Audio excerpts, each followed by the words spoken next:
Salut à tous, je vous souhaite la bienvenue dans cette nouvelle vidéo. Aujourd'hui, on se retrouve avec une figurine de la marque Present Toys, Punishman Frank, donc le Punisher, comme vous pouvez le deviner avec son crâne. Donc pourquoi Punishman Frank, vous me direz? Tout simplement parce que c'est une figurine qui n'est pas sous licence officielle, donc comme ça ils n'ont pas payé les droits, ce qui fait que la figurine coûte un peu moins cher. Et c'est la figurine PTSP38. Donc très probablement PT pour Present Toys, SP, je sais pas du tout, peut-être quelque chose avec la série de figurines, et 38 car c'est la 38e figurine. Donc on peut voir déjà sur la boîte qu'il y a un beau visuel qui représente le crâne du Punisher, le nom dessous, Six Scales Collective Figure, notez mon accent. Sur le côté, nous avons juste le logo. Derrière, de nouveau, le crâne, les warnings, etc. Made in China, autres. Côté suivant, Present Toys de nouveau. Dessus, nous avons Punishman Frank et dessous, Punishman Frank. Donc nous allons voir directement le contenu de la boîte. Alors, comme on peut voir, c'est une boîte qui s'ouvre très simplement comme ça. Et voilà. Et on peut voir sur la boîte qu'il y a une espèce de mousse qui protège et dès qu'on enlève la mousse, on peut voir la figurine et ses accessoires. Donc on se retrouve tout de suite avec les accessoires qui seront déballés histoire de vous les présenter. Et voilà les différents accessoires qui accompagnent cette figurine de Punishman Frank, aka Frank Castle, aka le Punisher. Donc comme on peut voir, il y a des armes déjà, des mains, le socle et une veste, comme on peut voir juste à droite. Déjà, disclaimer, je préfère m'excuser d'avance, je ne connais pas forcément les armes, ou en tout cas je pourrais pas forcément dire les noms comme ça. Je les vois, je les visualise, je sais où est-ce qu'on peut les retrouver majoritairement, mais je pourrais pas vous dire les noms exacts. Donc je m'excuse d'avance. Bon, nous allons commencer avec le socle qu'on peut voir juste ici, donc un socle assez simple où c'est juste écrit Punishman Frank avec un autocollant, derrière rien de particulier hormis les traces de doigts. Donc ça c'est un socle un peu typé comme les vieux socles de la marque Hot Toys. Jusque là rien de bien folichon. Nous avons une tige avec qu'on peut directement mettre ici avec un peu de force pour mettre entre les jambes, voilà comme ça. Après nous avons, je ne sais pas le nom, mais c'est une sorte de sulfateuse. Donc comme on peut voir, elle tourne quand même. Mais bon, ça n'a pas forcément un grand intérêt. Hormis ça, la finition, bon, elle est en plastique. Mais elle est quand même très bien détaillée. Comme on peut voir, il y a des petites pièces qui bougent ici ou là, des sortes de petits câbles qui traînent un peu par-ci par-là. Franchement, le réalisme, il est bon. Il est vraiment bon. Avec cette sulfateuse, excusez-moi du terme, on peut avoir directement un jeu de balles qui l'accompagne, histoire de mettre là-dessous, comme ça, histoire de donner l'impression que l'arme est chargée à bloc. Donc là, ça permettra de faire des belles pauses. Après, nous avons une mitrailleuse, je ne sais plus le nom exactement, je noterai quelque part ici ou là. On peut voir par exemple qu'on peut tirer ici pour mettre directement sur l'épaule, le chargeur qu'on peut enlever, où on voit une balle à l'intérieur. Là aussi, c'est en plastique. Mais pareil, la finition, le détail est quand même vraiment bon, je trouve. On aurait l'impression que c'est des vrais, malgré la taille évidemment. Mais ça, ouais, franchement, très belle réalisation de la marque Première Toys. Avec ce fusil, nous avons une lanière, une bandoulière, très probablement histoire de mettre le fusil dans le dos, ou tout simplement qu'il le porte pendant qu'il utilise par exemple la sulfateuse, le revolver ou peu importe. Là, c'est en tissu. On a ici une sangle où on peut fixer et défixer. Là, il suffit d'appuyer et on peut l'enlever. Voilà. Là aussi, c'est une belle qualité. Après, nous avons un revolver, comme on peut le voir juste là, où on peut tourner la chambre là. Je crois que c'est la chambre le terme exact, je sais plus. Là aussi, on peut le pousser d'un côté pour le détail. Et on peut voir les balles qu'il y a dedans. Donc là, si on a envie de le poser, on peut aussi s'amuser à faire comme s'il était en train de recharger. Même si malheureusement, il n'y a pas de balles qui peuvent accompagner ce revolver. Ça aurait été bien un jeu de balles, histoire de pouvoir faire comme s'il rechargeait. Mais bon, ça c'est du détail. Nous avons un joli couteau. Jusque là, rien de plus à dire, hormis que la qualité est vraiment bonne. Là, pareil, il y a comme une imitation d'acier, de métal. Même si on voit un peu les marques du plastique ici. Mais là, ça va pouvoir bien accompagner la figurine avec les autres accessoires. Après, nous avons des mains.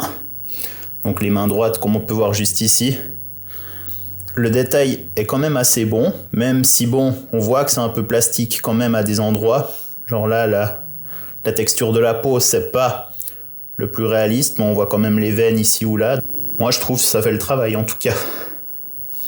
Nous avons la deuxième main, où là, c'est pour tenir directement un pistolet ou une arme à feu. Bon, celui-ci aussi, ceci étant dit, mais différent. L'autre côté, c'est exactement la même chose. Pareil, avec les veines, on voit directement les tendons. Non, franchement, ça va. Le détail, ça va. Et la dernière main, là, on voit bien quand même les marques du plastique. Mais bon, pour ça, il faut vraiment coller son nez devant la main pour voir qu'il y a quand même quelques petits soucis au niveau du détail. Mais franchement, pour une marque qui n'est pas une marque officielle sous licence, ils font du très bon travail. Après, nous avons le manteau, le trench coat, comme on dit. Donc là, il est encore sous plastique. Je l'enlève.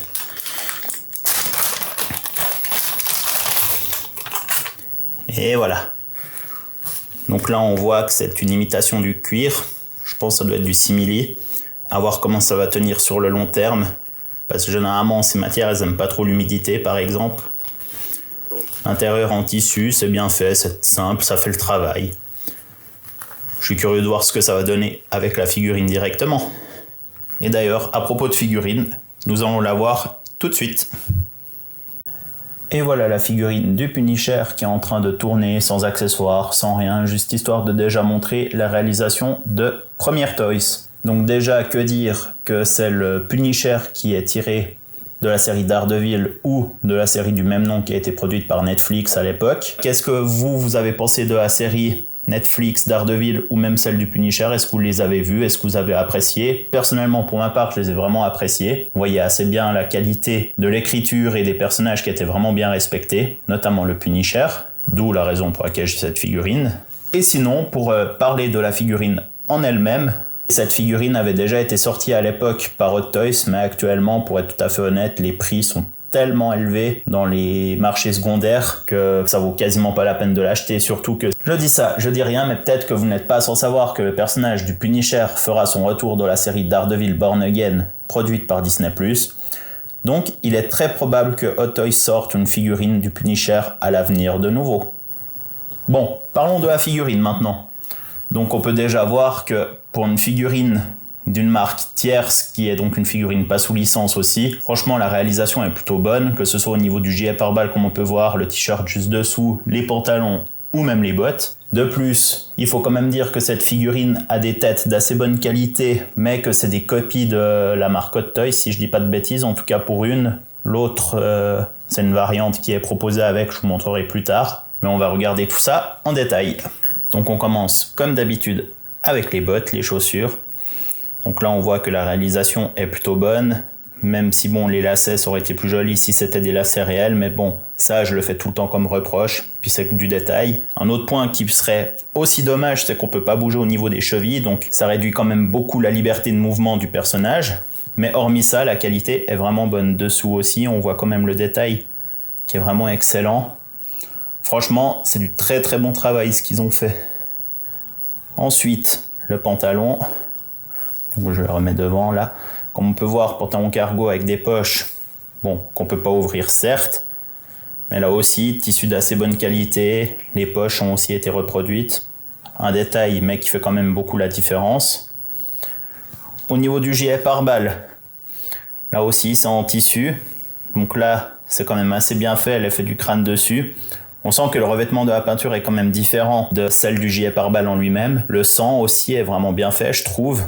Ça respecte bien comme dans la série, quand il finit complètement ensanglanté. Au niveau du t-shirt, rien à dire. C'est un t-shirt très simple, mais vraiment d'assez bonne qualité, comme on peut le voir juste là.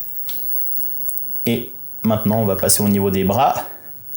Donc comme on peut voir, ils ont comme un peu rallongé directement la partie ici avant le poignet pour que ça matche un peu mieux avec la main. Est-ce qu'on aime, est-ce qu'on n'aime pas? Moi, personnellement, ça me dérange pas vraiment. Mais je sais que pour certains, ça fait quand même une sacrée grande différence pour le détail. Après, au niveau de l'avant-bras, on voit quand même quelques marques là que c'est du plastique, hein, comme ce trait ici. Mais sinon, ça va, la qualité, franchement, c'est plutôt bon. C'est exactement la même de l'autre côté. Après, là aussi, c'est vraiment question d'appréciation personnelle. Et l'avantage qu'il y a, c'est que si les gens, ils aiment pas la partie t-shirt avec les bras, je rappelle qu'il y a toujours le trench coat qu'on peut mettre par-dessus. Et nous allons passer sur la tête. Voilà la tête. Comme on peut voir, ça respecte plutôt bien l'acteur Jon Bernthal. Même si bon, je tiens à le rappeler, mais cette tête, normalement, elle n'est pas créée par Premiere Toys. Pas une tête originale, c'est une copie qu'ils ont repris, on va dire, qui se sont grandement inspirés. Non, ils ont vraiment pris, moulé, recopié. Ils sont connus pour ça. Mais pour une copie, niveau peinture, ça c'est eux qui l'ont fait. Elle est vraiment bonne. Comme on peut voir, c'est une tête qui est censée quand même avoir quelques marques, quelques blessures ici ou là. Et c'est pour ça qu'ils nous ont fait une deuxième tête. Hormis que là, il a les cheveux comme mouillés. Mais sinon, après, le reste, le détail, il est vraiment bon.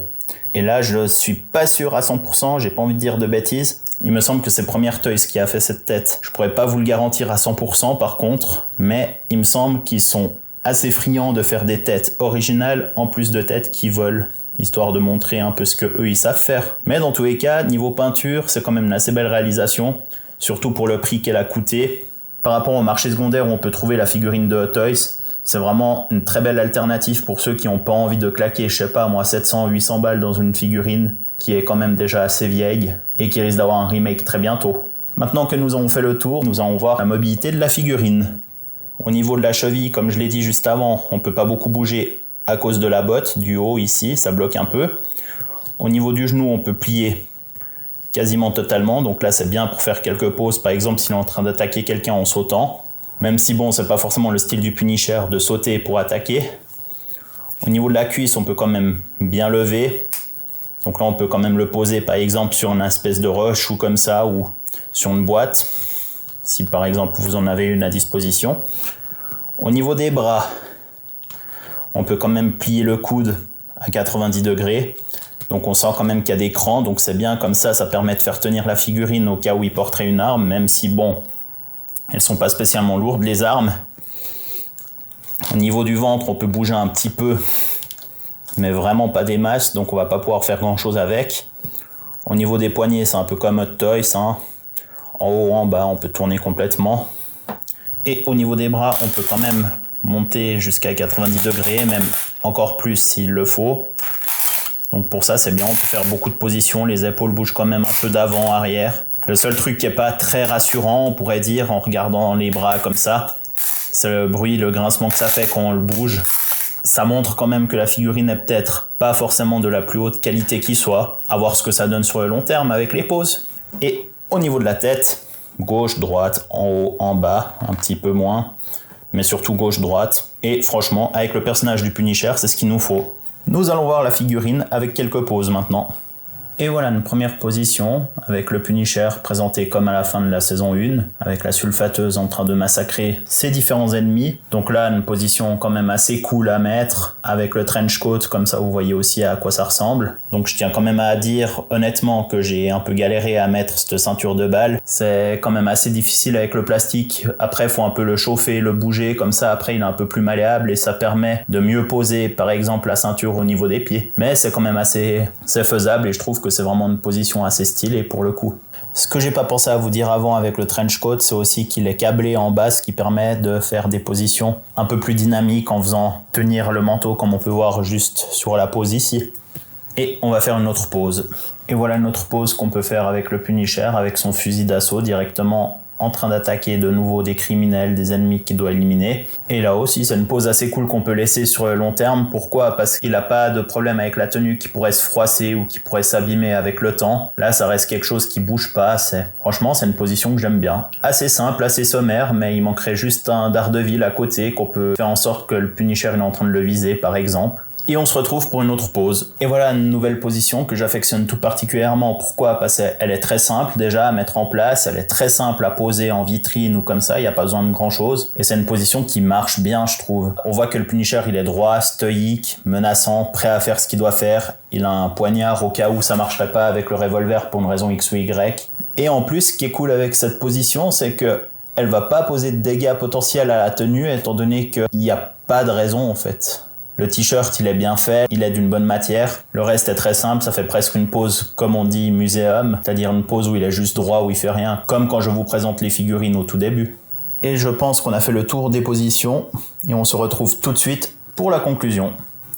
Et voilà, nous arrivons à la conclusion de cette vidéo. Pour vous donner un avis global de cette figurine, je trouve quand même que la qualité est plutôt bonne. Certes, elle fait quand même un peu cheap par-ci par-là, que ce soit au niveau des coudes, au niveau des bras par exemple, quand on les bougeait, que ça fait des bruits un peu étranges, ou même par exemple au niveau des accessoires du style la sulfateuse, où j'ai eu quand même pas mal de galères à mettre, notamment parce que les bras y tenaient pas. Ça reste quand même une figurine plutôt correcte, voire même plutôt bonne. Après, par rapport au prix, c'est normal qu'elle soit pas de la meilleure qualité qui soit, mais ça reste quand même quelque chose de correct. Surtout quand on voit la figurine Hot Toys du Punisher qui est proposée actuellement dans les marchés secondaires, vu qu'elle n'est plus en vente officiellement chez différents revendeurs. Là, si vous voulez trouver la version de Hot Toys actuellement, elle est quand même hors de prix, que ce soit sur eBay ou autre, faut dire ce qu'il en est. Là, c'est vraiment une alternative qui est plus qu'intéressante. Après, comme je l'ai dit plus tôt dans cette vidéo, il y aura la nouvelle série Daredevil qui va sortir prochainement sur Disney+, normalement l'année prochaine, avec le Punisher qui fait son grand retour dans la série. Donc, il est plus que probable que Hot Toys fasse une nouvelle version de cette figurine, étant donné qu'ils ont déjà fait une nouvelle version de Daredevil pour la série She-Hulk. Enfin, si vraiment vous voulez le personnage du Punisher, je vous recommande quand même de prendre cette figurine. Après, si vous avez plutôt envie de jouer au poker et puis de spéculer sur une éventuelle sortie d'une nouvelle version du Punisher de chez Hot Toys, je vous recommanderais quand même d'attendre. Ça, c'est vous qui voyez. En tout cas, n'hésitez pas à dire si vous avez aimé cette vidéo, n'hésitez pas à commenter, donner votre avis sur cette figurine, si vous avez envie de la prendre ou pas. N'hésitez pas aussi à laisser un like si ça vous a plu, ou même un dislike, vous avez totalement le droit. Je vous remercie d'avoir regardé cette review et je vous donne rendez-vous dans une prochaine vidéo.